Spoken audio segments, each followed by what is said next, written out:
الصالحات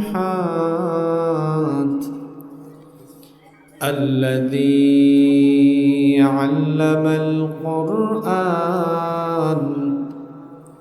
وأكرمنا بالإسلام وأنعم علينا بالإيمان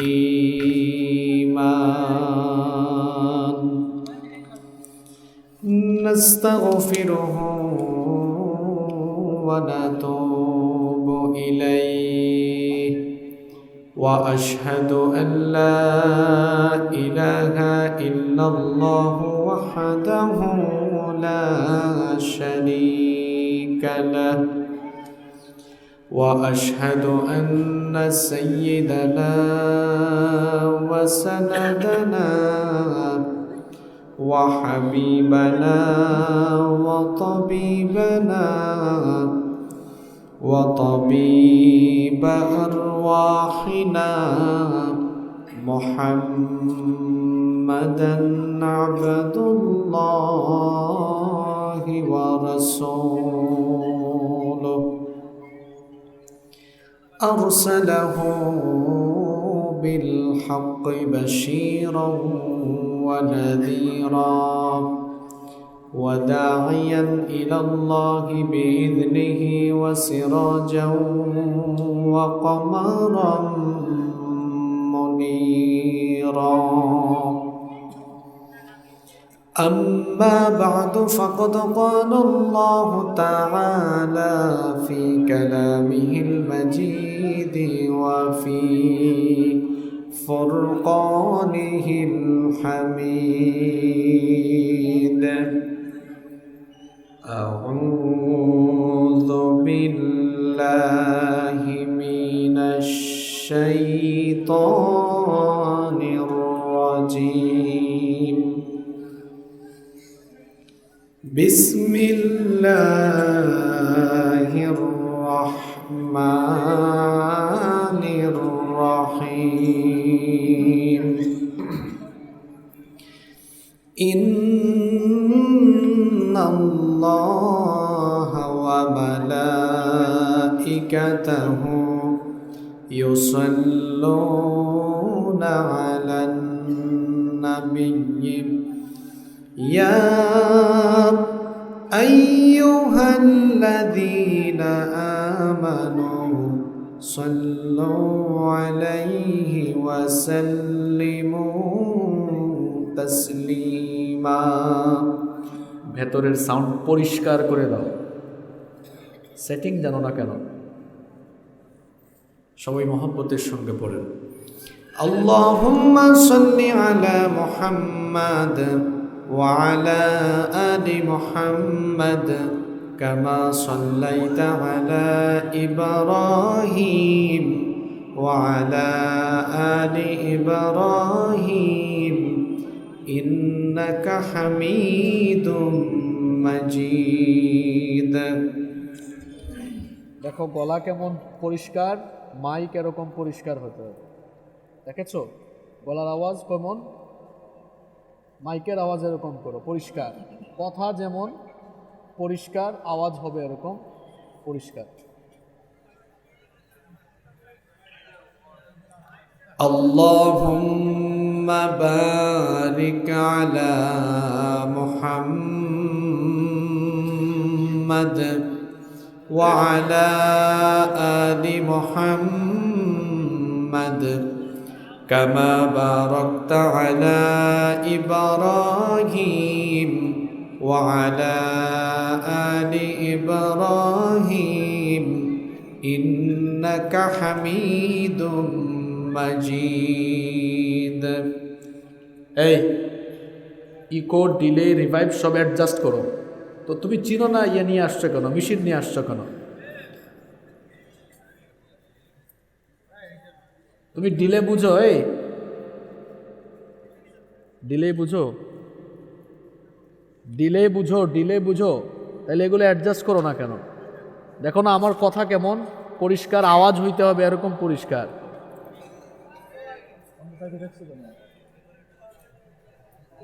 আওয়াজ আটকে থাকলে তো হবে না। ربي زدني علما ربي زدني علما رب اشرح لي صدري ويسر لي أمري واحلل عقدة من لساني يفقه قولي سبحانك لا علم لنا إلا ما علمتنا إنك أنت العليم الحكيم তোমাকে 1 মিনিট সময় দিলাম, তুমি সাউন্ড ঠিক করো।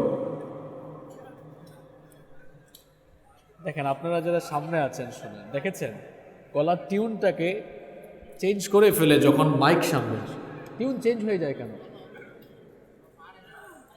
তুমি না পারলে তোমার মালিককে বলতা ভালো, যে অপারেটর আছে তাকে পাঠানোর জন্য।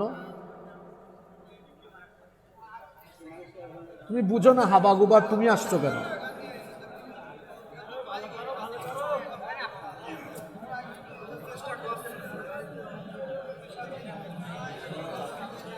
سبحانك لا علم لنا إلا ما علمتنا إنك أنت العليم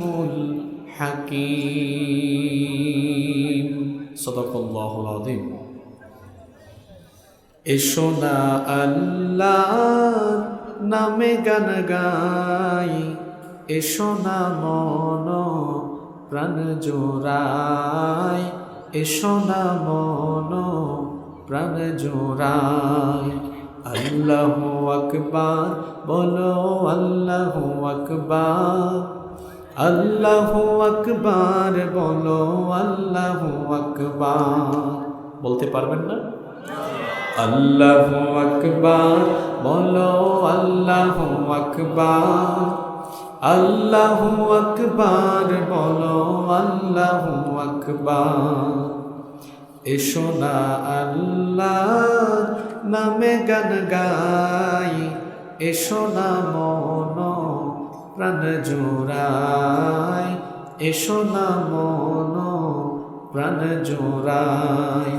আল্লাহু আকবার বলো, আল্লাহু আকবার, আল্লাহু আকবার বলো, আল্লাহু আকবার। অমধুর নামটি নিলে হৃদয় হাসে, অমধুর নামে সুখ নেমে আসে, অমধুর নামটি নিলে হৃদয় হাসে, অমধুর নামে সুখ নেমে আসে।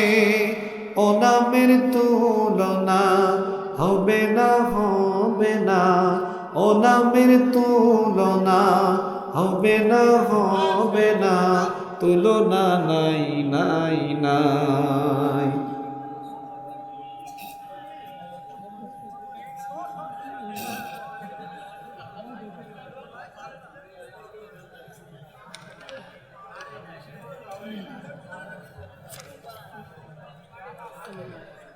বাংলাদেশের ঐতিহ্যবাহী জেলা ঝিনাইদহ জেলার কালীগঞ্জ উপজেলার অন্তর্গত দৌলতপুর নুরানি ও হাফিজিয়া মাদ্রাসার উদ্যোগে আয়োজিত আজকের এই ৫১তম বার্ষিক তাফসীরুল কোরআন মাহফিলে মোহতারাম শ্রদ্ধাভাজন সভাপতি, অত্র মাদ্রাসার গভর্নিং বডির সম্মানিত সভাপতি জনাব শাহাবুদ্দিন মণ্ডল, মঞ্চে বসা সম্মানিত অতিথিবৃন্দ, আল্লাহ সকলকে দ্বীনের জন্য, কোরআনের জন্য কবুল করে নেন। আমরা সবাই পড়ি আমিন। উপস্থিত হযরত উলামায়ে কেরাম, আমার সামনে বসা পিতৃতুল্য সম্মানিত মুরব্বিয়ানে ইযাম, যুগে যুগে আল্লাহর জমিনে আল্লাহর দ্বীন প্রতিষ্ঠায় যারা অগ্রসেনানীর ভূমিকা পালন করেছেন, আমার কলিজার টুকরা প্রিয় যুবক তরুণ এবং ছাত্র ভাইয়েরা, পর্দার আড়াল থেকে শ্রবণরতা সম্মানিতা মা এবং বোনেরা, উপস্থিত মিডিয়ার প্রিয় কর্মী এবং সাংবাদিক ভাইয়েরা, প্রশাসন এবং গোয়েন্দা সংস্থার সম্মানিত ভাইয়েরা, প্রিয় দৌলতপুর, খালকোলা, কালীগঞ্জ তথা আমার প্রিয় ঝিনাইদহবাসী, আপনারা সবাই কেমন আছেন? আমাকেও আপনারা জিজ্ঞেস করেছেন, এজন্য আপনাদেরকে কৃতজ্ঞতা জানাচ্ছি। আলহামদুলিল্লাহ, আল্লাহ আমাকেও ভালো রেখেছেন, আমাদেরকে সুস্থতার সাথে বাঁচিয়ে রেখে আজকের এই সুন্দর, বরকতময় এবং নান্দনিক এই আয়োজনে আমাদেরকে সামিল হওয়ার তৌফিক যিনি দান করেছেন, গলার আওয়াজ বড় করে সবাই বলেন তো তিনি কে? সেই মহান রবের জন্য হৃদয়ের সবটুকু ভালোবাসা, আবেগ, অনুভূতিকে উজাড় করে দিয়ে খুশি মনে প্রাণবন্ত আওয়াজে উচ্চ কণ্ঠে কালিমাতুশ শুকর আদায় করে আমরা সকলেই পড়ছি আলহামদুলিল্লাহ। আজকের এই মাহফিলে আসতে পেরে আপনারা খুশি না বেজার? কম না বেশি? আমরা খুশি পরিমাণেও বেশি। জবান খুলে সবাই পড়ি আল্লাহু আকবার। সম্মানিত উপস্থিতি, আমরা যে আল্লাহ শুকরিয়া আদায় করলাম, সেই মহান রবের প্রিয় বান্দা, সেই মহান রবের নৈকট্যশীল বান্দা আমরা হতে চাই কি চাই না? আল্লাহ তাআলার কাছে প্রিয় হতে পারা, এটা হচ্ছে বান্দার জন্য সবচেয়ে বড় সফলতা। আমি যদি গোটা দুনিয়ার সকল মানুষের কাছে প্রিয় হই আর আল্লাহর কাছে যদি আমি অপ্রিয় হই, তাহলে এটা আমার জীবনের সফলতা নয়, বরং আল্লাহর কাছে প্রিয় হতে পারা, এটা হলো আমার জীবনের সবচেয়ে বড় সফলতা। দুনিয়াতে আমরা অনেক বড় বড় ব্যক্তিবর্গের কাছে যাওয়ার জন্য, তাদের প্রিয় হওয়ার জন্য আমরা অনেক রকমের চেষ্টা তদবির করি, তাদেরকে অনেক ধরনের উপহার, উপঢৌকন প্রদান করি, তাদের সামনে পেলে তাদের গুণকীর্তন করি, প্রশংসা করি, যাতে তারা খুশি হয় এবং আমাকে তার কাছে ডেকে নেয়। আরে বাপরে বাপ, ওয়াজ আরম্ভ করতে পারলাম না, যে আওয়াজ দিছে দেখছেন। আমি যেভাবে খুব আস্তে আস্তে কথা বলছি, আপনি আস্তে আস্তে বোঝার চেষ্টা করুন। আমি অমুক ব্যক্তির কাছে যাওয়ার জন্য, তার প্রিয় হওয়ার জন্য তার ছবি, নাম ব্যবহার করে তার সাইনবোর্ড, ফেস্টুন, ব্যানার তার নামে ছাপাই, অথবা আমি কারো কাছাকাছি যাওয়ার জন্য সামনে পেলে বক্তৃতার সময় 2 মিনিট 3 মিনিট তার প্রশংসা করি, মাঝে মাঝে তার বাড়িতে উপহার নিয়ে হাজির হয়ে যাই। দুনিয়ার স্বার্থ হাসিলের জন্য, দুনিয়ার মানুষের জন্য যদি আপনি এত কিছু করেন, তার সামান্য কাছে যাওয়ার জন্য, আপনার বিবেকের কাছে আমার প্রশ্ন হলো, আল্লাহর কাছাকাছি যাওয়ার জন্য, আল্লাহর নৈকট্যশীল বান্দা হওয়ার জন্য, আল্লাহর প্রিয় বান্দা হওয়ার জন্য আপনি কি চেষ্টা করেছেন, কি আমল করেছেন, কি তদবির করেছেন, কতটুকু কাজ করেছেন? আপনার বিবেককে আমি প্রশ্ন করছি। আল্লাহ তাআলার নৈকট্যশীল আমরা সবাই হতে চাই কি চাই না? তো আমরা সবাই তো আল্লাহর নৈকট্যশীল বান্দা হতে চাই। আল্লাহর নৈকট্যশীল বান্দা হতে হলে, আল্লাহর প্রিয় বান্দা হতে হলে আমাদেরকে কিছু কাজ করার দরকার আছে না নাই? তাহলে আল্লাহর নৈকট্যশীল হওয়ার জন্য কিছু কাজ আছে। কোরআন সুন্নাহর আলোকে আল্লাহর নৈকট্যশীল হওয়ার উপায় আমরা জানব। আল্লাহর প্রিয় বান্দা, আল্লাহর নৈকট্যশীল বান্দা হতে হলে 10টি কাজ আপনাকে করতে হবে। জোরে বলেন তো, কয়টি কাজ? 10টি কাজ করতে হবে। এই 10টি কাজ যদি আপনি করেন, আপনাকে তার প্রিয় বান্দায় যিনি পরিণত করে দিবেন। গলার আওয়াজ বড় করে সবাই বলেন তো তিনি কে? শুরু হচ্ছে নাম্বার 1। 1 নাম্বার, আল্লাহর নৈকট্যশীল বান্দা হতে হলে ঈমান লাগবে। জোরে বলেন তো কি লাগবে? পৃথিবীতে অনেক মানুষ আছে, সকল মানুষ আল্লাহর প্রিয় নয়, সকল মানুষ আল্লাহর নৈকট্যশীল বান্দা নয়। পৃথিবীতে ঈমানদার যারা, আল্লাহর নৈকট্যশীল, আল্লাহর প্রিয় বান্দা হলো তারা। টাকা পয়সা ঘুষ দিয়ে আপনি অনেক মানুষের কাছে চলে যেতে পারবেন। টাকা দিয়ে পয়সা দিয়ে অনেক সময় দলীয় নমিনেশনও কিনে ফেলা যায়, কিন্তু টাকা দিয়ে পয়সা দিয়ে সম্পদ দিয়ে আল্লাহর কাছাকাছি যাওয়া যায় না। আল্লাহর কাছাকাছি যাওয়ার জন্য ঈমান লাগবে। জোরে বলেন কি লাগবে? এজন্য রব্বুল আলামিন কোরআনুল কারীমের 34 নম্বর সূরা, সূরা সাবা এর 37 নম্বর আয়াতে বললেন, ওয়ামা আমওয়ালুকুম ওয়ালা আওলাদুকুম বিল্লাতি তুকাররিবুকুম ইনদানা যুলফা ইল্লা মান আমানা ওয়া আমিলা সলিহাত। আল্লাহ তাআলা বলছেন, তোমাদের সন্তান সন্ততি আর ধন সম্পদের মাধ্যমে তোমরা আমার নিকটবর্তী হতে পারবে না। আমার নৈকট্যশীল বান্দা হলো তারা, ঈমান এনে নেকির কাজ করে যারা আমার নৈকট্যশীল বান্দা হলো তারা। ঈমান আনতে হবে। কি আনতে হবে?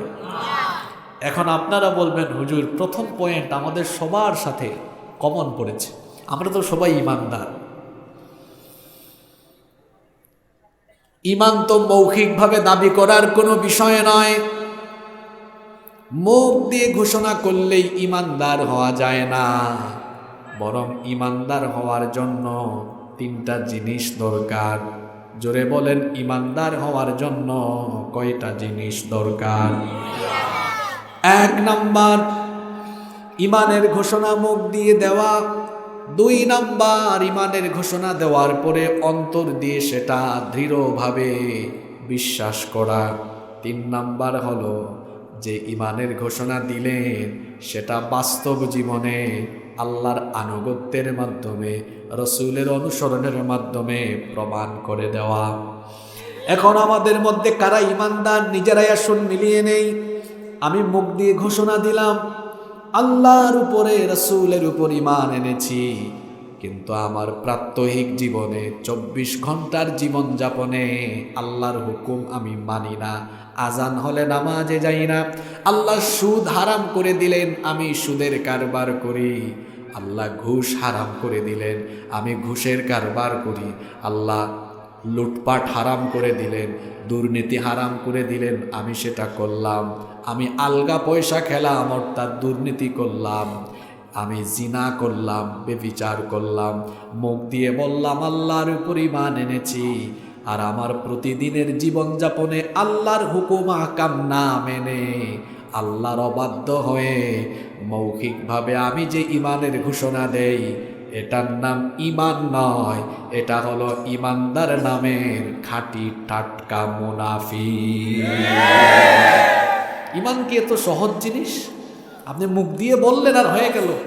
আপনি তো সুদের কারবার ছাড়েন না, ঘুষও ছাড়েন না, খাদ্যে ভেজাল দেওয়া ছাড়েন না, ওজনে কম দেওয়া ছাড়েন না, মানুষের মাল খাইতে আপনি ছাড় দেন না, মিথ্যা মামলা দিতে আপনি পিছপা হন না, মানুষের উপর জুলুম করতে আপনার বিবেক আপনাকে বাধা দেয় না। মুখ দিয়ে ঈমানের ঘোষণা দিয়ে বাস্তব জীবনে 24টা ঘন্টা আল্লাহর নাফরমানি করে যে ঈমানের ঘোষণা আপনি দিলেন, এটা ঈমান নয়, এটা বেঈমানি, এটা মুনাফিকি। আল্লাহর প্রিয় বান্দা হতে হলে খাঁটি নির্ভেজাল টাটকা ফ্রেশ ঈমান লাগবে। ফ্রেশ ঈমান কি? ঈমান ফ্রেশ ঈমান মানে কি? আমি ঘোষণা দিয়েছি আল্লাহ আর রসূলের উপর ঈমান এনেছি, আমার 24 ঘন্টা, আমার জীবনের সকল ক্ষেত্র, সকল সেক্টর, আমার মৌতের আগ পর্যন্ত আমি আমার জীবন চালাবো আল্লাহর পথে, রসূলের পথে। এটার নাম ঈমান। এটার নাম কি? দুই নাম্বার, আল্লাহর নিকটবর্তী হতে হলে আল্লাহকে সাজদা দেওয়া লাগবে। জোরে বলেন তো, কি দেওয়া লাগবে? আল্লাহ তাআলার নৈকট্যশীল বান্দা হলো তারা, আল্লাহকে সাজদা দেয় যারা।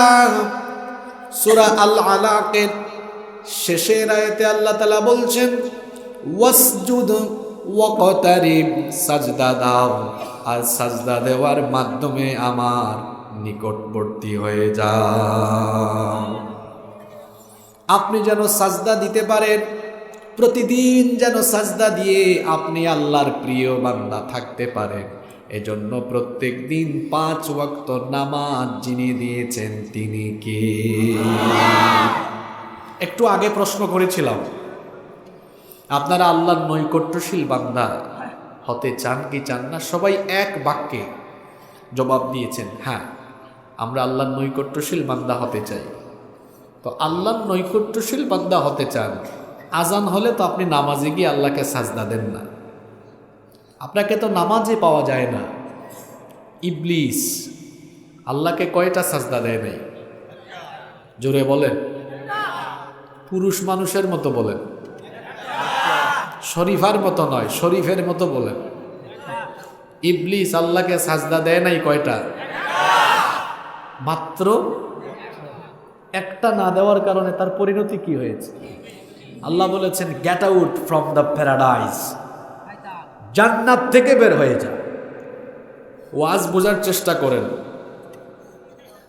একটা সাজদা দেয় নাই। আল্লাহ বলেছেন get out from the paradise, জান্নাত থেকে আউট, জান্নাত থেকে আউট। আপনি দেন না কয়টা? একটা সাজদা দেয় নাই, আল্লাহ বলেছেন তুই অভিশপ্ত। একটা সাজদা দেয় নাই, সে জান্নাত থেকে বিতাড়িত। একটা সাজদা দেয় নাই, সে কুফরি করল। একটা সাজদা না দেওয়ায় তার পরিণতি কি হলো আল্লাহ কোরআনে বলছেন। কোরআনুল কারীমের 2 নম্বর সূরা সূরাতুল বাকারা এর 34 নম্বর আয়াতে আল্লাহ তাআলা বলছেন, وَإِذْ قُلْنَا لِلْمَلَائِكَةِ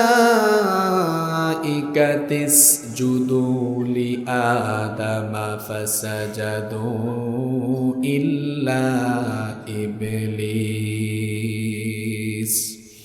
আল্লাহ তাআলা বলছেন, আর স্মরণ করো ফেরেশতাদেরকে যখন বলা হলো তোমরা আদমকে সাজদা দাও, তখন ইবলিস ছাড়া বাকি সবাই আদমকে সাজদা দিল, ইবলিস সাজদা দিল না।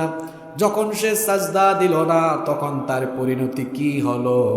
আল্লাহ তাআলা বলছেন, আবা ওয়াস্তাকবারা ওয়া কানা মিনাল কাফিরিন। অস্বীকার করায়, অহংকারে মোট দেখানোর কারণে সে কাফিরদের অন্তর্ভুক্ত হয়ে গেল। বোঝার চেষ্টা করুন, একটা সাজদা না দিয়ে সে কাফির হয়ে গেল, আর আপনি প্রতিদিন 5 ওয়াক্ত নামাজের খবর নাই, আল্লাহকে সাজদা দেন না। আপনার পরিণতি কি হচ্ছে? আল্লাহর নবী বলেছেন, মান তারাকা সলাতা মুতাআম্মিদান ফাকাদ কাফারা জিহারান। নবীজি বলেছেন, যে ব্যক্তি ইচ্ছে করে নামাজ ছেড়ে দিল, সে সরাসরি আল্লাহর সাথে কুফরি করল। কার সাথে কুফরি? জোরে বলেন। ইবলিস যদি একটা না দেয়, আমি দৈনিক 5 বার গেলাম না, কয়বার কুফরি হয়েছে? জোরে বলতে হবে। কথা বলছেন না কেন? কয়বার? যারা সাপ্তাহিক নামাজি এই প্যান্ডেলের ভিতরেও আছে, শুধু জুমার দিনে যায়, আবার কোনো এলাকার মাহফিল তার মিস নাই, রাত 12টা পর্যন্ত ওয়াজ শুনে যায়, ফজরের নামাজ পড়ে না, শুধু জুমাবারে যায়। 1 সপ্তাহে নামাজ হলো 35 ওয়াক্ত, গেল 1 ওয়াক্ত। গেল কই ওয়াক্ত? 1 ওয়াক্ত। নামাজে না গেলে খুশি হয় কে? জোরে। একটু আগে তার নাম বলেছি, তার নামটা কি? সে সাজদা না দিয়ে আল্লাহর কাছ থেকে অভিশপ্ত, বিতাড়িত হয়ে এসেছে। সে চাইছে আপনিও যেন সাজদা না দেন। শয়তান তো আপনাকে দিয়ে তার মিশন সাকসেসফুল করে ফেলেছে। কারণ আপনি সাপ্তাহিক নামাজি হয়ে সপ্তাহে আল্লাহকে খুশি করেছেন একবার, আর শয়তানের গুলামি করে শয়তানকে খুশি করেছেন 34 বার। কয়বার? তাইলে আপনি আল্লাহকে বেশি খুশি রাখেন না ইবলিসকে বেশি খুশি রাখেন? চেহারা সুরতে মাইন্ডসের জাত হলেও এটা আসলেই ইবলিসের খাঁটি গুলাম হয়ে গেছে। ঠিকের আওয়াজ যেমন হইল, আমার তো সন্দেহ হচ্ছে কেন জানি ঠিক ঠিক বলারও আমি আর এটা না বললাম। আল্লাহর নিকটবর্তী হতে চান আপনি, এত সোজা? প্রতিদিন সাজদা দেওয়া লাগবে, প্রতিদিন। সাজদা দিলে আর অহংকার থাকে? আমরা যে আল্লাহর গুলাম এটার প্রমাণ পাওয়া যায় এই নামাজে। দেখেন কিভাবে দাঁড়াই আমরা। নামাজে দাঁড়ানোর সময় হাত কোন পর্যন্ত উঠে? কাঁধ পর্যন্ত উঠানো যায়, কান পর্যন্ত উঠানো যায়। দুই রকম বর্ণনাই আছে। এই যে আমরা এমনি যে দাঁড়াই, মনে হয় যেন সারেন্ডার করে বান্দা আসামির মতো, গুলাম আসামির মতো মালিকের সামনে দাঁড়িয়ে গিয়েছে। সুবহানাল্লাহ। তা আসামি আসামি লাগে না? আচ্ছা, আপনারা কি আসামি আসামি ফিল করেন? আপনারা তো নামাজ বুঝেন না। আমি যতবার নামাজে দাঁড়াই এটা আমি ফিল করি, হাই রে কেমনে দাঁড়াইছে, ইয়া আল্লাহ, আল্লাহু আকবার যখন বলি খুব তাড়াহুড়া করি। আপনার আল্লাহু আকবার, আমরা একটু আস্তে আস্তে দিই, আল্লাহু আকবার, একটু ফিল আনি, অন্তরে অনুভব করার চেষ্টা করি। আল্লাহ দেখো না, দেখো আল্লাহ, তুমি দেখো, আমার দিকে তাকাও, আমি তো আসামি, তোমার কাছে আসামির মতো দাঁড়িয়েছি, দয়া করো আমাকে। সুবহানাল্লাহ। দাঁড়ানোর পরে আমি যে গুলাম, গুলামের মতোই দাঁড়িয়েছি। কিভাবে? আল্লাহ বলেছেন দাঁড়ানোটা কেমনে হবে?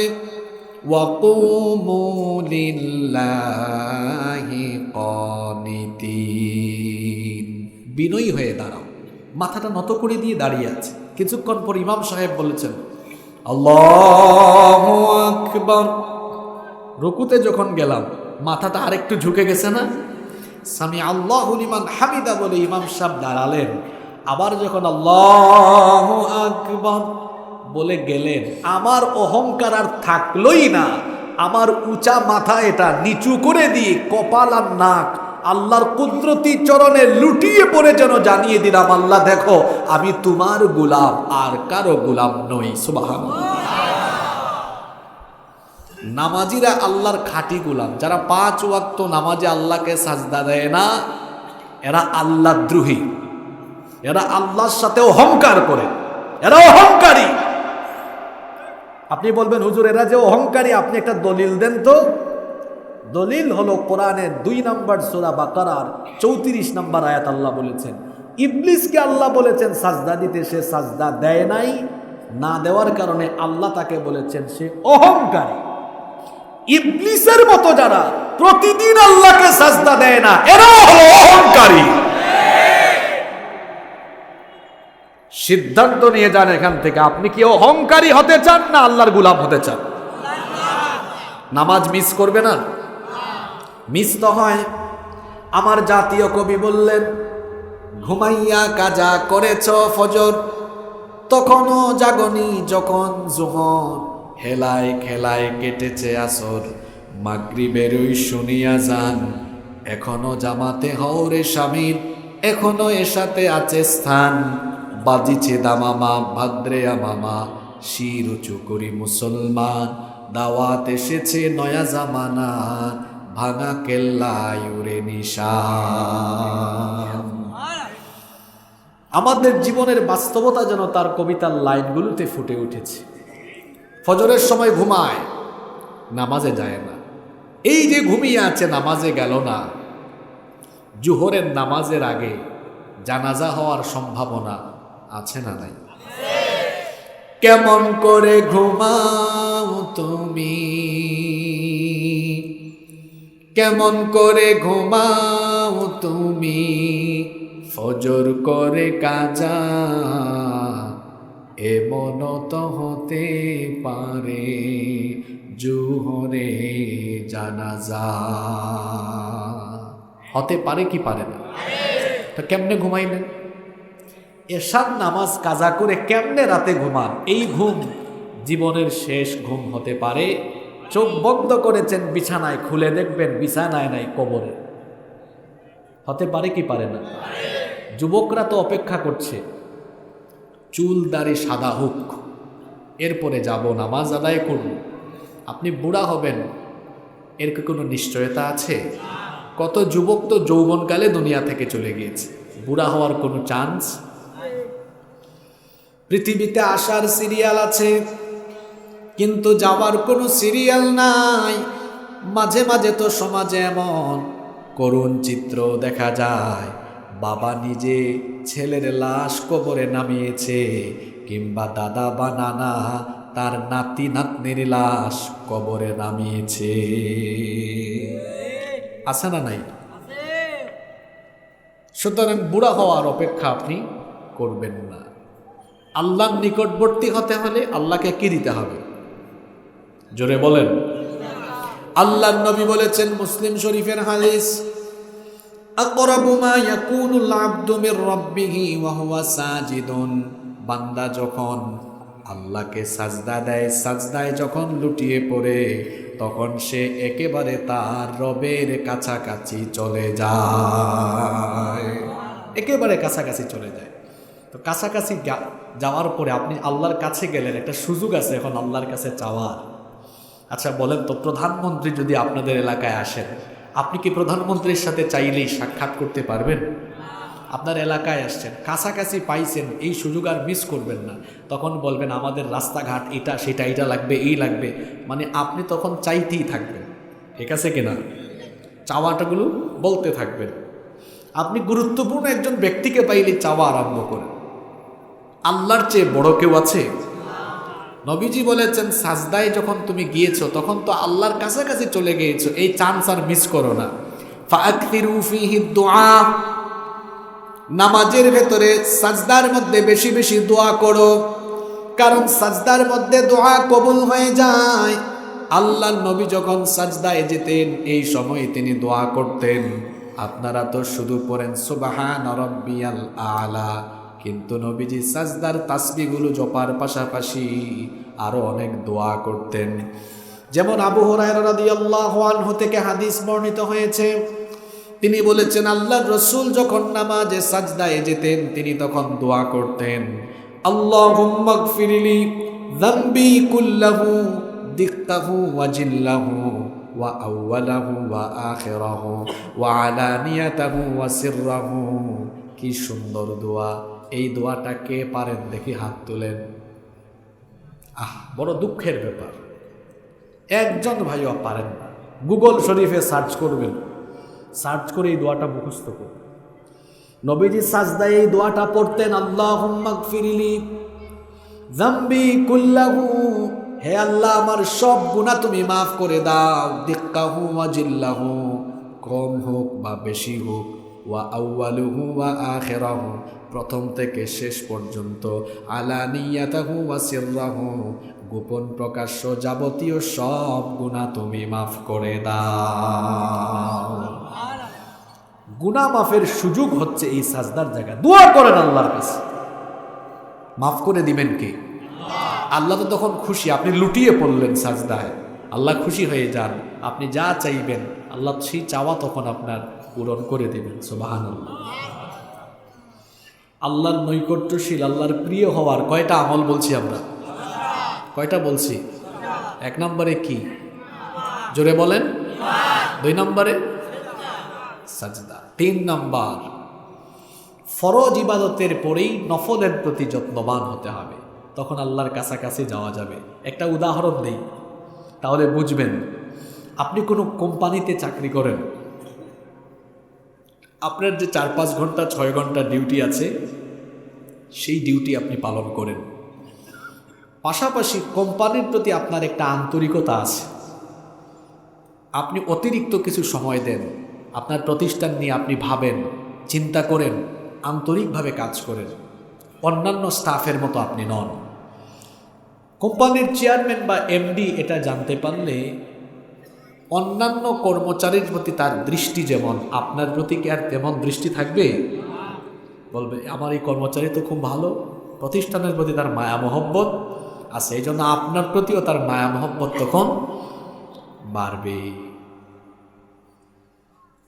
আপনি যখন ফরজ ইবাদতের পাশাপাশি নফলের প্রতিও যত্নবান হয়ে যাবেন, তখন আপনি আল্লাহর আরো প্রিয় হয়ে যেতে পারবেন।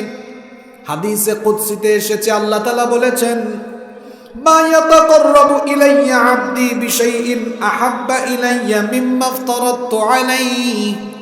যে সকল আমলের মাধ্যমে বান্দা আমার নিকটবর্তী হয়, সেগুলোর মধ্যে সবচাইতে প্রিয় আমল হলো যা আমি তার উপরে ফরজ করেছি, সেগুলো যথাযথভাবে আদায় করা। এরপরে আল্লাহ তাআলা বলেছেন, ওয়ামা ইয়াজালু আবদি ইয়াতাকাররাবু ইলাইয়া বিন-নওয়াফিলি হাত্তা আহিব্বাহু। ফরজ ইবাদতগুলো করার পরে আমার বান্দা যখন নফলের প্রতিও যত্নবান হয়ে যায়, তখন আমার বান্দাকে আমি ভালোবাসি। আল্লাহ যখন আপনাকে ভালোবাসবেন, তখন আল্লাহ কি করবেন? সুসংবাদ শুনেন। আল্লাহ তাআলা বলছেন, ফাইদা আহবাবতুহু কুনতু সামাহু আল্লাযী ইয়াসমাউ বিহি। আল্লাহ যখন কাউকে ভালোবাসেন, তখন ওই ব্যক্তির কান আল্লাহর কান হয়ে যায়। সুবহানাল্লাহ মুখ দিয়ে বেরোয় না। আল্লাহ যখন কাউকে ভালোবাসেন, তখন আপনার কান আল্লাহর কান হয়ে যাবে। শুধু তাই নয়, ওয়া বাসারাহুল্লাযী ইউবসিরু বিহি, ওই ব্যক্তির চক্ষু আল্লাহর চক্ষু হয়ে যাবে, যা দিয়ে সে দেখবে। শুধু তাই নয়, ওয়া ইয়াদাহুল্লাতী ইয়াবতিশু বিহা, তার হাত আল্লাহর হাত হয়ে যাবে। শুধু তাই নয়, ওয়া রিজলাহুল্লাতী ইয়ামশি বিহা, তার পা আল্লাহর পা হয়ে যাবে। এখন আপনি বলবেন, হুজুর চোখ কান হাত পা আল্লাহর অঙ্গ প্রত্যঙ্গের মতোই হয়ে যাওয়া মানে তো বুঝলাম না।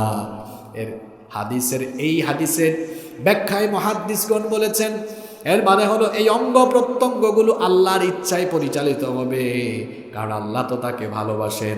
আপনাদেরকে একটু সহজ করে বুঝাই, তাহলে বুঝবেন। মা বাবা তো সন্তানকে ভালোবাসে। মা বাবা দেখলো তাদের সন্তান পুকুরের দিকে চলে যাচ্ছে, পুকুরে গেলেই সে পানিতে পড়ে গেলে দুর্ঘটনা ঘটার সম্ভাবনা আছে। মা বাবা সন্তানকে পুকুরের দিকে যেতে দেখলে মা বাবা যেতে দিবে নাকি সন্তানকে ফিরায় আনবে?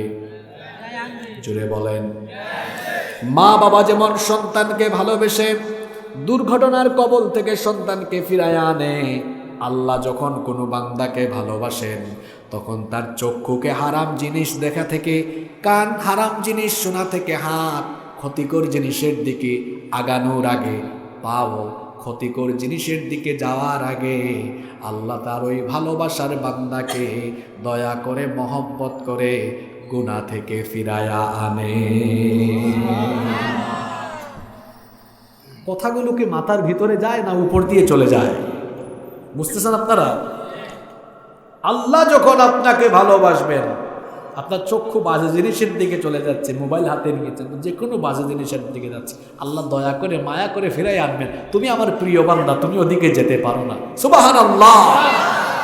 কান বাজে কিছু শুনতে পারবে না, আল্লাহ বলবেন তুমি তো আমার প্রিয়, তুমি এটা শুনতে পারো না।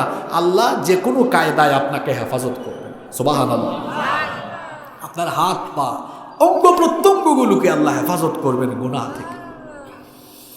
আর নফল ইবাদতের মধ্যে ফরজ নামাজের পরে সবচাইতে সেরা নামাজ হলো রাতের নামাজ, তাহাজ্জুদের নামাজ। আল্লাহর নবী বলেছেন, আলাইকুম বিকিয়ামিল লাইল, রাতের নামাজকে তোমরা তোমাদের আমল বানিয়ে নাও। ফাইন্নাহু দাবুস সালিহিনা ক্বাবলাকুম, কারণ এটা তোমাদের পূর্ববর্তী নেককার বান্দাদের আমল ছিল। ওয়া হুয়া কুরবাতুন ইলা রাব্বিকুম, যদি এই তাহাজ্জুদের নামাজকে তোমাদের আমল বানাতে পারো, এই আমল তোমাকে তোমার রবের একেবারে নিকটবর্তী করে দিবে। যত বুজুর্গ ব্যক্তি আছেন সকলের সিক্রেট আমল হলো তাহাজ্জুদের নামাজ। সিক্রেট আমল কি? তাহাজ্জুদ কি? আপনার তো 5 ওয়াক্তের নামাজও ঠিক নাই। ফরজ নামাজের পরেই তাহাজ্জুদের নামাজ হলো আল্লাহর কাছে প্রিয় নামাজ। রাতের বেলা আল্লাহকে সাজদা দেন। আমরা তো আর্জেন্টিনা ব্রাজিলের খেলা দেখতে দেখতে রাত চলে যায়।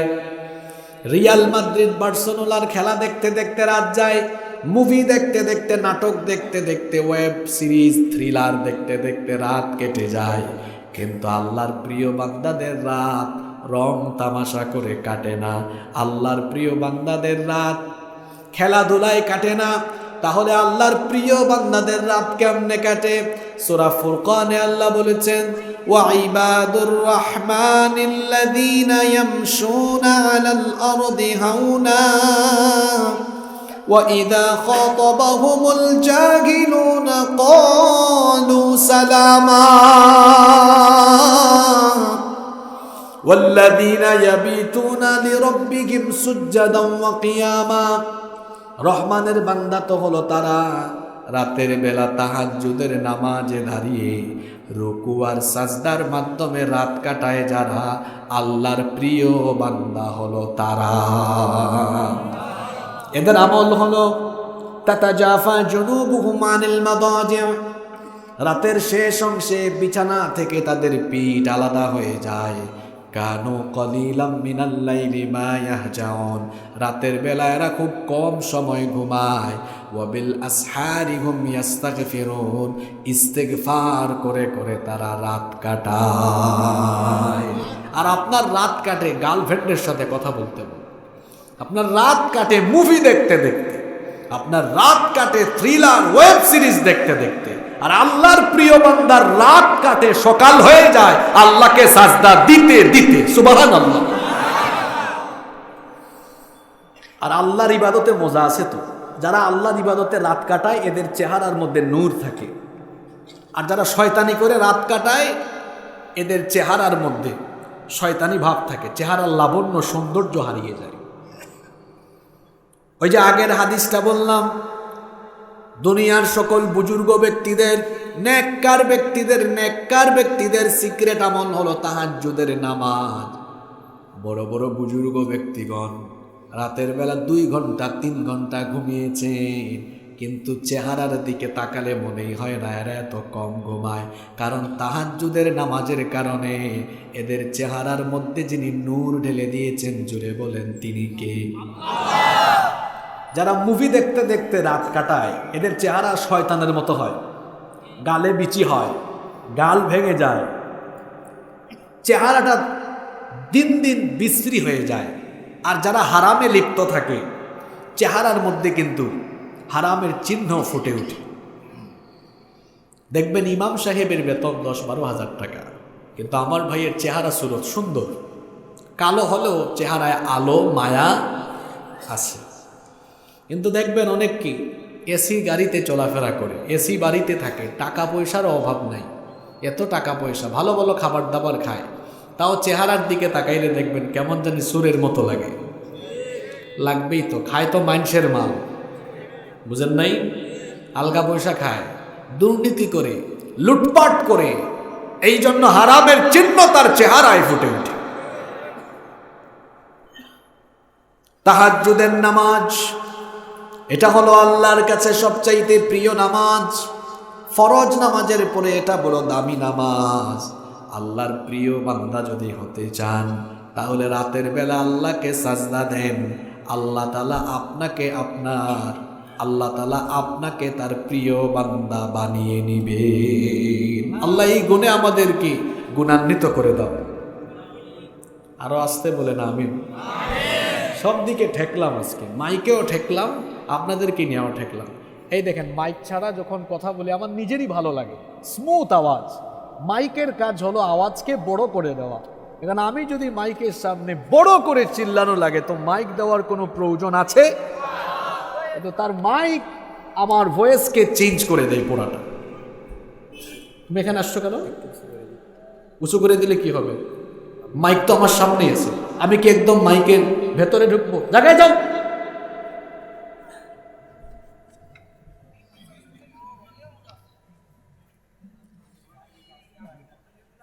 কয়টা বলেছি আমল? জোরে বলেন। 3টা। 4 নম্বর, আল্লাহর নিকটবর্তী হতে হলে আল্লাহর জিকির নিজের মধ্যে ইনস্টল করতে হবে, ডেভেলপ করতে হবে, সব সময় স্মরণ করতে হবে কাকে? আমাদের দেশে মানুষ জিকির বলতেই মনে করে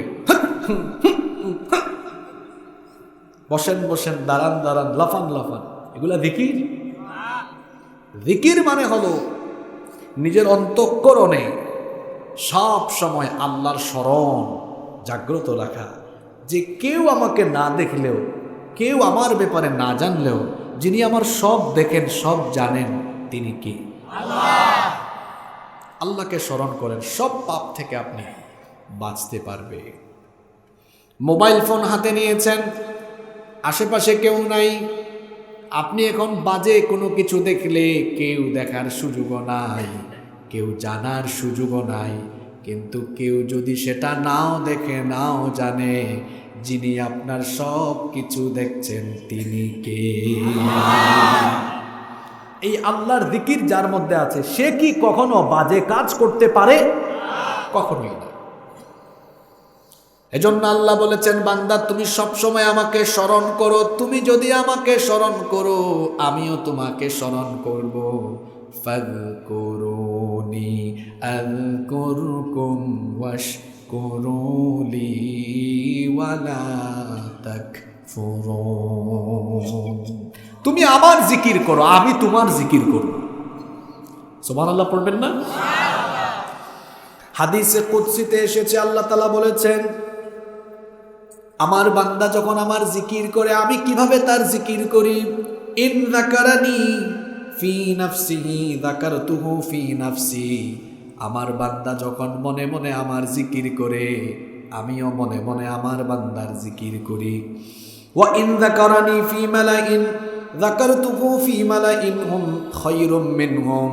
যখন সে ভরা মজলিসে প্রকাশ্যে আমার জিকির করে, তখন আমি এর চাইতেও উত্তম কোন সমাবেশে আমার বান্দার জিকির করি।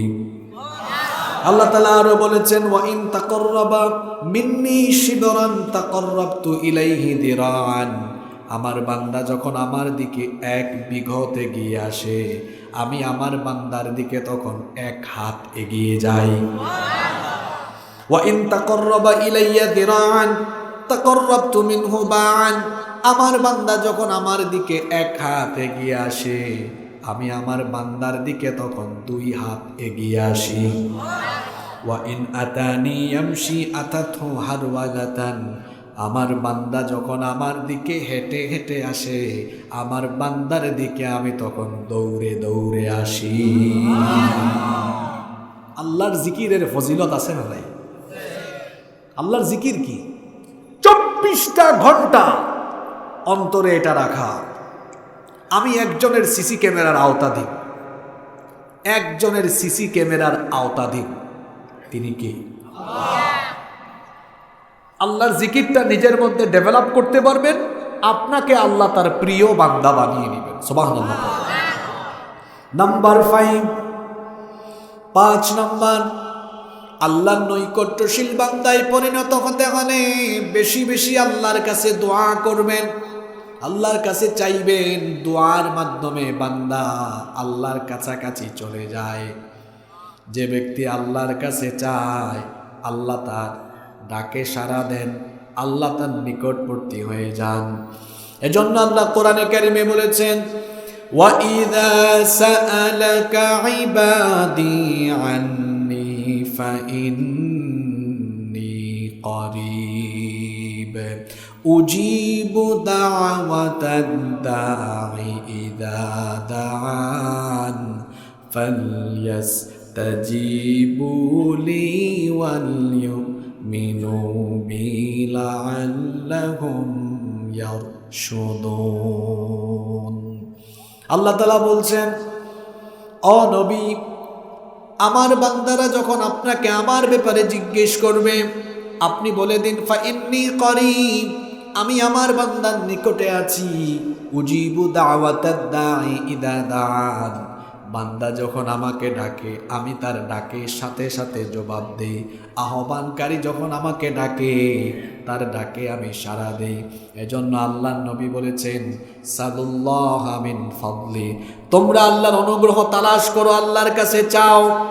ফা ইন্নাল্লাহা ইউহিব্বু আন ইউসআল, কারণ যে ব্যক্তি আল্লাহর কাছে চায় আল্লাহ তার উপর খুশি হয়ে যান। মাল্লাম ইয়াসআলিল্লাহ ইয়াগদাব আলাইহি, যে ব্যক্তি আল্লাহর কাছে চায় না, আল্লাহ তার উপর নারাজ হয়ে যান। আপনার গ্রামের, আপনার এলাকার কারো কাছে আপনি যদি হাত পাতেন, কারো কাছে যদি আপনি চান, প্রথম দিন দিবে, পরের দিনও দিতে পারে, পরের দিনও দিতে পারে। এরপরে এমন বিরক্ত হবে, দারোয়ানকে বলবে গেট লাগায় রাখবি, অমুক লোক যদি আবার আসে ভিতরে ঢুকতেই দিবি না। এটা হলো মানুষের স্বভাব। মানুষ স্বার্থপর হয়, মানুষের কাছে বারবার চাইলে মানুষ বেজার হয়। আর আল্লাহ হলেন এমন, আল্লাহর কাছে না চাইলে আল্লাহ বেজার হন। আল্লাহর কাছে যতবার আপনি চাইবেন আল্লাহ তত বেশি আপনার উপর খুশি হয়ে যাবে। এবার আপনারা নিজের বিবেককে একটু প্রশ্ন করেন তো, আপনারা 24 ঘন্টায় কতবার দোয়া করেন, কতবার চান? আপনার তো সময়ই নাই, গুনাহ করতে করতেই টাইম নাই আপনার। দোয়া এটা এমন শক্তিশালী বিষয়, অসাধ্য সাধ্য হয়ে যায় দোয়ার মাধ্যমে। সন্তান দরকার, ডাক্তারি করাচ্ছেন, চিকিৎসা করাচ্ছেন, ভালো কথা, কিন্তু এর পাশাপাশি আল্লাহর কাছে বেশি বেশি চাইবেন, কারণ সন্তান দেওয়ার মালিক যিনি, জোরে বলেন তিনি কে? মাজারে গিয়ে সন্তান পাওয়া যায় না, জীবিত বা মৃত অলির কাছে গিয়ে সন্তান পাওয়া যায় না, কারণ সন্তান তো আল্লাহ তাআলা দিবেন। আমাদের জাতির পিতা ইব্রাহিম আলাইহিস সালাম 86 বছর পর্যন্ত তার কোনো সন্তান ছিল না। সন্তান পাইলেন কেমনে? তিনি দোয়া করলেন, তার দোয়া আল্লাহর কাছে এত ভালো লাগলো, তার দোয়া আল্লাহ কোরআনে উঠায়া দিলেন। তিনি দোয়া করলেন, রব্বি হাবলি মিনাস সালিহিন। এত সুন্দর দোয়া, হে আল্লাহ, হে আমার রব, তুমি আমাকে নেককার সন্তান দান করো। সুবহানাল্লাহ। আল্লাহ তাআলা 86 বছর বয়সে তার দোয়াটা কবুল করে নিলেন। আল্লাহ তার দোয়া কবুল করে তাকে জানিয়ে দিলেন, ফাবাশশারনাহু বিগুলামিন হালিম। আমি তোমার দোয়া কবুল করে নিয়ে তোমাকে এক ধৈর্য সহিষ্ণু নেককার সন্তানের সুসংবাদ দিয়ে দিলাম। দোয়া পাওয়ার দেখছেন কি পাওয়ার? সন্তান নাই, দিয়ে দিয়েছেন কি? এই দোয়াটা আল্লাহ কেন কোরআনে দিয়েছেন? যাতে করে সন্তানহীন বাবা মা, সন্তান না হলে তারাও যেমন এই দোয়াটা করে, তারাও যেন এরকম করে আল্লাহর কাছে চায়। অনেক ভাইয়েরা আছেন বিবাহ করেছেন, সন্তান হয় না। বাড়ি থেকে আমার অনেক বোনেরা হয়তো আলোচনা শুনছেন, বিবাহ হয়েছে, সন্তান হয় না। হাজব্যান্ড ওয়াইফের সমস্যা নাই, তাও সন্তান হয় না। আপনি আল্লাহর কাছে চান, দোয়া করেন, রব্বি হাবলি মিনাস সালিহিন। অথবা জাকারিয়া আলাইহিস সালামের দোয়াটাও করেন। জাকারিয়া আলাইহিস সালামের স্ত্রী বন্ধা ছিলেন, বন্ধা নারীর ঘরে তো সন্তান হয় না। তিনি দোয়া করলেন, কত সুন্দর দোয়া, রব্বি হাবলি মিন লাদুনকা যুররিয়াতান তাইয়্যিবা। হে আল্লাহ, তোমার তরফ থেকে আমাকে পবিত্র সন্তান দাও। কি সুন্দর দোয়া করেছেন, রব্বি লা তাদারনি ফারদাম ওয়া আনতা খায়রুল ওয়ারিথিন। আল্লাহ, তুমি আমাকে নির্বংশ করে দিও না, উত্তরাধিকারহীন বানিয়ে দিও না, তোমার তরফ থেকে আমাকে সন্তান দাও। তার দোয়া কবুল করে নিয়ে ইয়াহইয়া নামক সন্তানকে যিনি দান করেছেন, জুড়ে বলেন তিনি কে? অসুস্থ, ডাক্তারে যেতে যেতে সুস্থ হচ্ছেন না, জটিল রোগ। আইয়ুব আলাইহিস সালাম তো অসুস্থ ছিলেন, তিনি আল্লাহর কাছে দোয়া করেছিলেন। বলছিলাম দোয়ার কত পাওয়ার দেখেন। 18টা বছর পর্যন্ত অসুস্থ, শরীর পচে যাচ্ছে। 18 বছর দীর্ঘ সময় মারাত্মক ব্যাধিতে আক্রান্ত।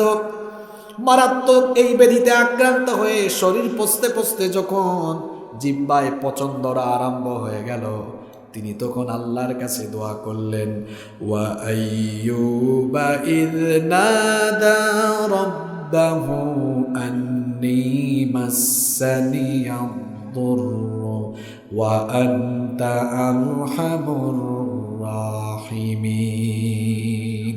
সুবহানাল্লাহ। দোয়া কবুল, ফাইনাল, রোগও ভালো হয়ে গেছে। সুবহানাল্লাহ পড়বেন না? কঠিন বিপদে আছেন আপনি। ইউনুস নবী কত বড় বিপদে বললেন, সাগরে মাছের পেটের ভেতরে চলে গেলেন। এই মহা মুসিবতে পড়ে মহা বিপদে পড়ে তিনি যখন আল্লাহকে ডাক দিলেন, দোয়া করলেন, তাকে তার বিপদ থেকে যিনি উদ্ধার করলেন, বাঁচিয়ে দিলেন, তিনি কে?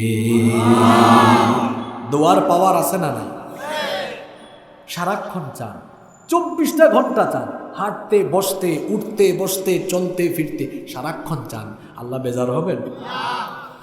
আল্লাহ তাআলা চাওয়া পছন্দ করেন, কারণ আল্লাহর কাছে তো অভাব আছে।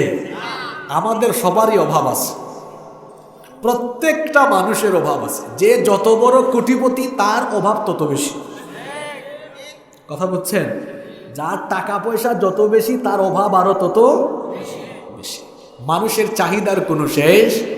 দেখেন না, কালীগঞ্জে বাড়ি আছে, তাও তার পেট ভরে না। কই যদি ঝিনাইদহ শহরে হইতো, ঝিনাইদহ শহরে হইলেও তার মন ভরে না।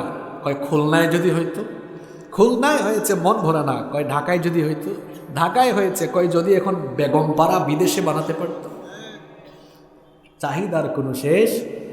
এজন্য আমি মজা করে প্রায় সময় একটা কথা বলি, যার টাকা যত বেশি সে তত বড় মিসকিন, তত বড়। কিন্তু আল্লাহর কাছে তো অভাব নাই, আল্লাহ বেজার হন না। যত বড় লোকই হন তার কাছে যান, কয়েকদিন যাওয়ার পরে দেখবেন চেহারা কালো, আপনার সাথে কথা বলবে না, মন খারাপ ভাববে। এমন এক লোক বারবার আসে, বারবার আসে, কিন্তু আল্লাহর কাছে বারবার নয়। যদি আপনি 24 ঘন্টাও চান, আল্লাহ বেজার হন না, আল্লাহ তত বেশি আপনার উপর খুশি হয়ে যায়। যারা দোয়া করে বেশি বেশি আল্লাহর কাছে চায়, এরা আল্লাহর খুব প্রিয়, খুব নৈকট্যশীল বান্দা হয়ে যায়। সুবহানাল্লাহ পড়ে। নাম্বার 6 নম্বর, আল্লাহর কাছাকাছি যেতে চান, সারাক্ষণ তওবা ইস্তেগফারের সাথে থাকেন। তওবা করেন, ইস্তেগফার করেন, যখনই সময় পান ইস্তেগফার করেন। সালেহ আলাইহিস সালাম তার সামুদ জাতির অবাধ্য লোকদেরকে বলেছিলেন, আল্লাহ তাআলা কোরআনে উঠিয়ে দিলেন, ফাস্তাগফিরুহু সুম্মা তুবু ইলাইহি ইন্না রাব্বি করিবুম মুজিব। আল্লাহ তাআলা বলছেন, আপনারা যদি একটু আটোসাটো হয়ে বসতেন, আজকে আমি খালি গলায় ওয়াজ করতাম। খালি গলায় খুব মজা লাগতেছে, স্মুথলি বলা যায়। আপনারা তো একটু আটোসাটো হইতে পারবেন না, পারবেন? মজা পাইতেছে না। আল্লাহ তাআলা বলছেন, সালেহ তার উম্মতকে বললেন, তোমরা ইস্তেগফার করো, আল্লাহর কাছে ক্ষমা চাও, কারণ যদি ক্ষমা চাও নিশ্চয়ই আমার রব নিকটবর্তী, আহ্বানে সাড়া দানকারী। ইস্তেগফারের অনেক ফজিলত আছে। আল্লাহ তাআলা বলছেন, ইস্তেগফাররত বান্দার উপরে আল্লাহ গজব দেন না, আযাব দেন না। ওয়া মা কানাল্লাহু মুআযযিবাহুম ওয়া হুম ইস্তাগফিরুন। ইস্তেগফাররতদের উপরে আল্লাহ কোনো গজব দেন না। আমার দিকে লক্ষ্য করুন, একটা ঘটনা মনে পড়লো আমার। এক বুজুর্গ ব্যক্তি বাহনে উঠেছেন, ওঠার পরে কিছুক্ষণ পর পর তার জবান থেকে বের হয়, আস্তাগফিরুল্লাহ, আস্তাগফিরুল্লাহ, আস্তাগফিরুল্লাহ। পাশের সিটের প্যাসেঞ্জার তাকে জিজ্ঞেস করলেন, কিছু মনে করবেন না, একটু পরপর আপনি আস্তাগফিরুল্লাহ পড়েন কেন? তিনি মুচকি হেসে জবাব দিলেন, দেখো ভাই, আসি এখন বাহনের মধ্যে, এটা যে কোনো মুহূর্তেই দুর্ঘটনায় কবলিত হতে পারে। গাড়িতে উঠার তো ভিন্ন দোয়া এমনি আছে, বিসমিল্লাহি মাজরেহা ওয়া মুরসাহা ইন্না রাব্বি লাগফুরুর রহিম, সুবহানাল্লাযী সাখখারা লানা হাযা ওয়া মা কুন্না লাহু মুকরিনিন ওয়া ইন্না ইলা রাব্বিনা লামুনকালিবুন। তো আমি এরপরেও কিছুক্ষণ পরপর ইস্তেগফার, এটা গাড়িতে উঠলে না, সারাক্ষণই পড়ি। যতক্ষণ ঘুমে থাকি এর বাহিরে আমি জেগে থাকাকালীন সময়ে কাজে কর্মের ফাঁকে ফাঁকেও ইস্তেগফার করি, কারণ এটা আমার নবীর সুন্নত। তিনি প্রতিদিন, এক হাদিসে এসেছে 70 বার, অন্য হাদিসে এসেছে 100 বার তওবা করতেন। জোরে বলেন তো, নবীজি প্রতিদিন কয়বার? আবার বলেন। এবার চুপ থেকে নিজের বিবেককে জিজ্ঞেস করেন, আপনি কয়বার? নবীর জীবনে গুনাহ আছে তো, তাই না? গুনার অভাব নাই। নাউযুবিল্লাহি মিন যালিক। আমার নবীর জন্ম থেকে নিয়ে ওফাত পর্যন্ত তার গোটা জীবনে গুনাহের কোনো দাগ নাই, ছিটা ফুটাও। এরপরও ডেইলি তওবা ইস্তেগফার কয়বার? আর আপনার 24 ঘন্টায় হাজার হাজার গুনাহ, আপনি করেন কয়বার? দশ সময়ই নাই আপনার। নবীজির একটা সুন্নত কি ছোট? গোটা দুনিয়ার সমস্ত কিছু এক পাল্লায় রেখে দিলে আর নবীর একটা সুন্নতকে আরেক পাল্লায় রেখে দিলে গোটা দুনিয়ার সমস্ত কিছুর চাইতে নবীর একটা সুন্নতের পাল্লা ভারী হয়ে যাবে। সুবহানাল্লাহ। ওই বুজুর্গ ব্যক্তি জবাব দিলেন, আসলে আমি ইস্তেগফার এই জন্য পড়ছি, যে কোনো মুহূর্তে গাড়ি এটা অ্যাক্সিডেন্ট হইতে পারে। শুধু গাড়ি না, গাড়ির বাহিরেও আমি ইস্তেগফার করি, কারণ পৃথিবী হলো রিস্কি জোন। রিস্কি জোন, এখানে সব জায়গায় রিস্ক। পৃথিবীতে সেফ কোনো জায়গা নাই। আপনি বলবেন, হুজুর আমার বাড়ি তো সেফ, এখানে কেউ এসে আমাকে অ্যাটাক করবে না। ওইটা আরও বড় রিস্কি জায়গা। রাতে যে ঘুমিয়েছেন, ভূমিকম্প বা ঘূর্ণিঝড় হয়ে একদম ঘর বাড়ি শুদ্ধা শেষ হয়ে যাইতে পারেন। এখানে বসেছি, আল্লাহ না করুন এখানেও কোনো বিপদ হয়ে যেতে পারে। রাস্তায় রিস্ক, বিমানে রিস্ক, ঘরে রিস্ক, বাহিরে রিস্ক, মানে পৃথিবীটা হলো রিস্কি জায়গা। ওই বুজুর্গ তাকে জবাব দিলেন, ভাই এই রিস্কি জায়গায় যে কোনো সময় বিপদ হয়ে যেতে পারে। আল্লাহ কোরআনে সূরা আনফালের এই 33 নম্বর আয়াতে বলেছেন, ইস্তেগফাররত বান্দাকে আল্লাহ আযাব দেন না। এই জন্য আমি একটু পর পর ইস্তেগফার করি, যাতে আমাকে আল্লাহ বিপদ মুসিবত থেকে হেফাজত করেন। নবীজির হাদিস আর এই বুজুর্গ ব্যক্তির এই ঘটনাকে একসাথে মিলিয়ে এজন্য বলেছি, যখনই সময় পাবেন মুখ দিয়ে বের করবেন আস্তাগফিরুল্লাহ, আস্তাগফিরুল্লাহ। রাস্তায় হাঁটছেন, বাড়িতে যাচ্ছেন, ফ্রি আছেন, কাজে আছেন, ফাঁকে ফাঁকে পড়বেন আস্তাগফিরুল্লাহ। ওই ইমাম আহমদ বিন হাম্বলের সাথে রুটি বিক্রেতার যে কাহিনী, এটা অনেকেরই জানা আছে। ছোট্ট শব্দ ইস্তেগফার, কিন্তু মর্যাদা কম না বেশি? মুস্তাজাবুদ দাওয়া হয়ে যাবে না। ইস্তেগফাররত ব্যক্তি মুস্তাজাবুদ দাওয়া হয়ে যায়, মানে ওই ব্যক্তি যখন আল্লাহর কাছে যা চায় আল্লাহ ফিরাইয়া দেন না। সুবহানাল্লাহ। নাম্বার 7, 7 নাম্বার, আল্লাহর কাছাকাছি যেতে চান, আল্লাহর প্রিয় হতে চান, ইহসানের সাথে আমল করুন। কিসের সাথে? আল্লাহ তাআলা বলছেন, ওয়া আহসিনু ইন্নাল্লাহা ইউহিব্বুল মুহসিনিন। আর ইহসান করুন, নিশ্চয়ই আল্লাহ মুহসিনিনদেরকে ভালোবাসেন। যে ব্যক্তি ইহসানের পন্থা অবলম্বন করে তাকে বলা হয় মুহসিন। প্রশ্ন হলো, ইহসান কি? ওই যে হাদিসে জিবরিল, আপনাদের অনেকের জানা আছে, জিজ্ঞেস করা হয়েছিল মাল ইহসান, জবাবে বলা হলো ইহসান হলো একনিষ্ঠভাবে আল্লাহর গোলামি করা। আনতা আবুদাল্লাহ কাআন্নাকা তারাহু ফাইন লাম তাকুন তারাহু ফাইন্নাহু ইয়ারাকা। আল্লাহর গোলামি এমন ভাবে করো তুমি যেন আল্লাহকে দেখতে পাচ্ছ। তুমি যদি আল্লাহকে নাও দেখো, স্মরণ রেখো তোমার আল্লাহ তোমাকে দেখতে পাচ্ছে। প্রতিটা ইবাদতে ইখলাস থাকা, একনিষ্ঠতার সাথে, একাগ্রতার সাথে আল্লাহর গোলামি করার নাম হলো ইহসান। আবার অন্য হাদিসে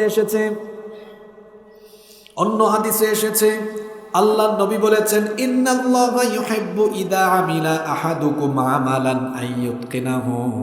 নিশ্চয়ই আল্লাহ ওই ব্যক্তিকে ভালোবাসেন, পছন্দ করেন, যে ব্যক্তি সুন্দরভাবে, যথাযথভাবে কোনো আমল সম্পন্ন করে। যেটাই করেন সুন্দরভাবে করবেন, আল্লাহর প্রিয় হয়ে যেতে পারবেন ইনশাআল্লাহ। নাম্বার 8, আল্লাহ নৈকট্যশীল বান্দা হতে চান, আল্লাহর কাছাকাছি যেতে চান, আপনি আগে আপনার মা বাবার কাছে যান, মা বাবার নিকটবর্তী হন, মা বাপকে খুশি করেন। খুশি হবেন কে? আল্লাহর ইবাদতের পরে আমার আপনার জন্য সবচাইতে বড় দায়িত্ব হলো মা বাবার খেদমত করা, মা বাপকে খুশি করা।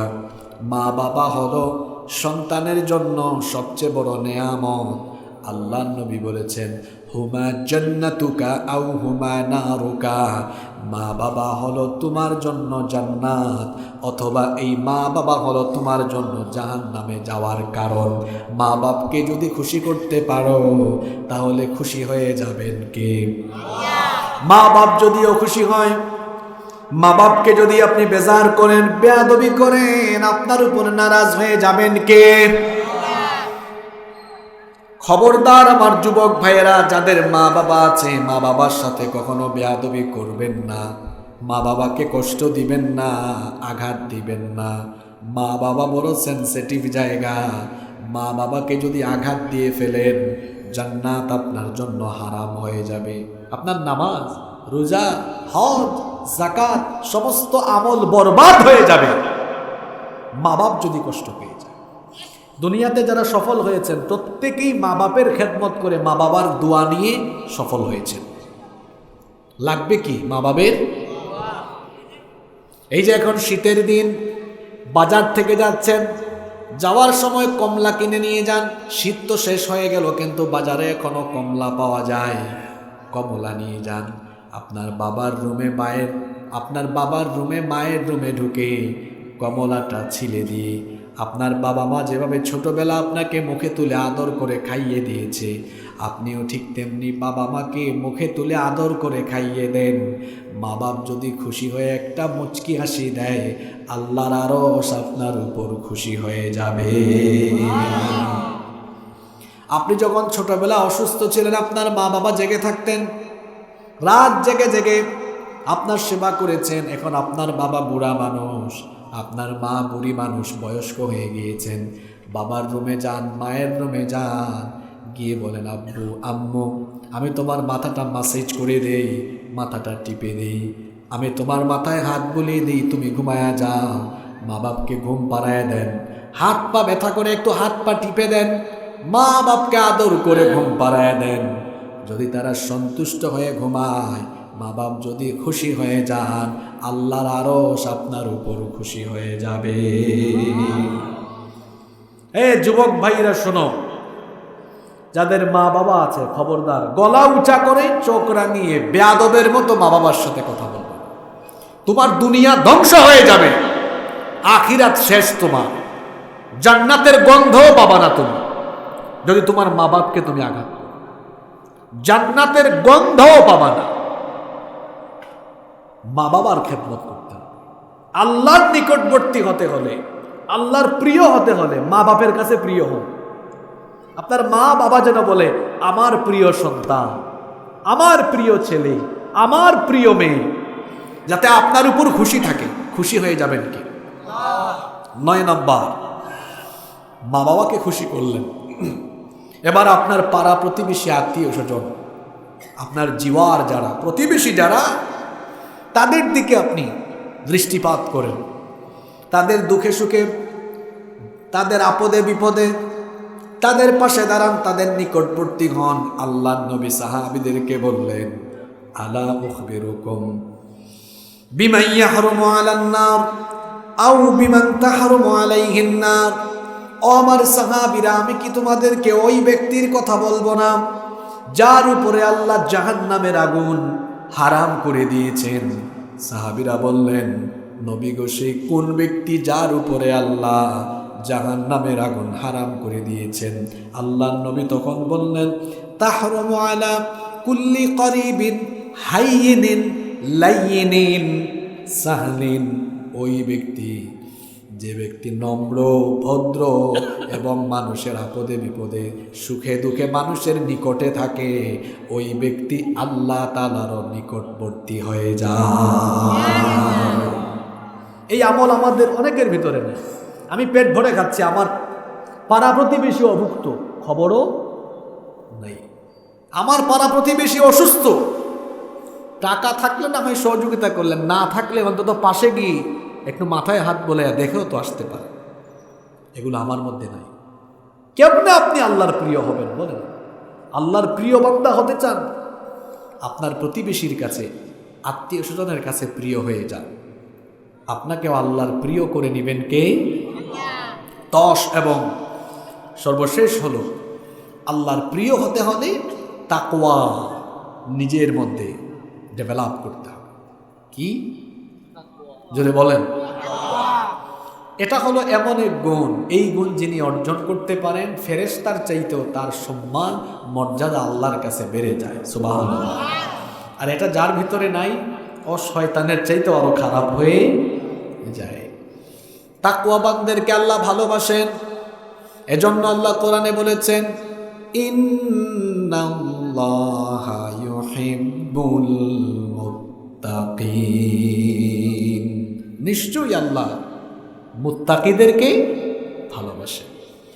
আমরা মনে করি যার টাকা আছে পয়সা আছে তার সম্মান বেশি, কিন্তু আল্লাহ বলেন টাকা পয়সা আর ক্ষমতা দিয়ে আমার কাছে সম্মানিত হওয়া যায় না। ইন্না আকরামাকুম ইনদাল্লাহি আতকাকুম, নিশ্চয়ই তোমাদের মধ্যে তাকওয়াবান যারা আল্লাহর কাছে সম্মানিত তারা। অন্য আয়াতে আল্লাহ বলেছেন ইন্নাল্লাহা মা'আল্লাযীনা তাকাউ ওয়াল্লাযীনা হুম মুহসিনুন, নিশ্চয়ই যারা আল্লাহকে ভয় করে আল্লাহ তাআলা ওই সকল বান্দাদের সাথে আছে। আল্লাহকে ভয় করেন তো আপনারা? আল্লাহকে ভয় করেন? সত্যি ভয় করেন? রাগ করবেন না এখন কিছু কথা বললে? তো আল্লাহকে ভয় করলে নামাজে আসেন না কেন? আল্লাহকে ভয় করলে জিনা করলেন কেমনে? সুদ খান কেমনে? ঘুষ খান কেমনে? আল্লাহকে ভয় করলে মানুষের হক মারেন কেমনে? মুখ দিয়ে বলেন আল্লাহকে ভয় করেন, সত্যিকার অর্থে আল্লাহকে ভয় করেন। কেন আল্লাহকে ভয় করতে হবে? কেউ যেটা জানে না সেটা জানেন কি? এই জন্য আল্লাহকে ভয় করতে হবে। আমার দিলের খবর আপনি জানেন না, আপনার মনের খবরও আমি জানি না। কেউ কারো মনের খবর দিলের খবর না জানলেও সকলের দিলের খবর মনের খবর যিনি জানেন তিনি কে?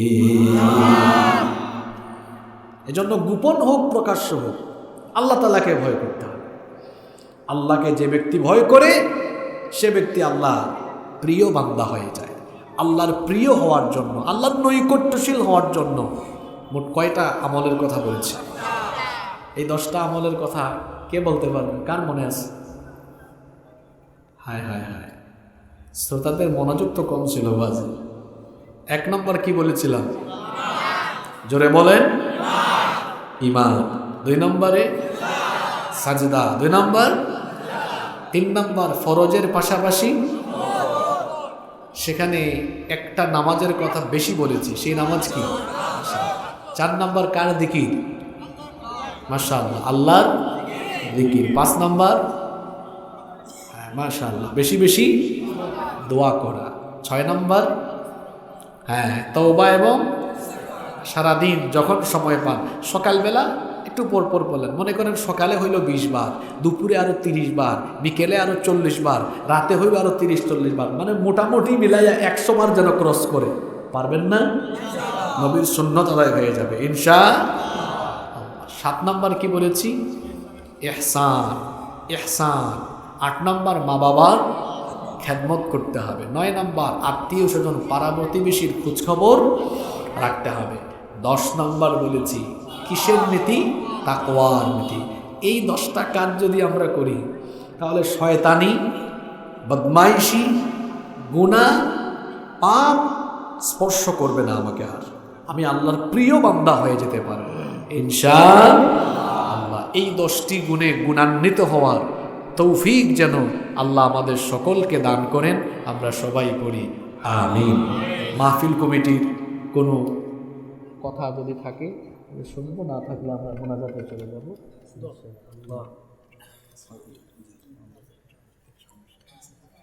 ও আচ্ছা, একটু আগে দিলে ভালো হতো। বসেন।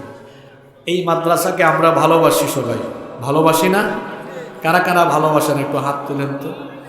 মাশাআল্লাহ মাশাআল্লাহ, লিল্লাহি তাকবীর, নারায়ে তাকবীর।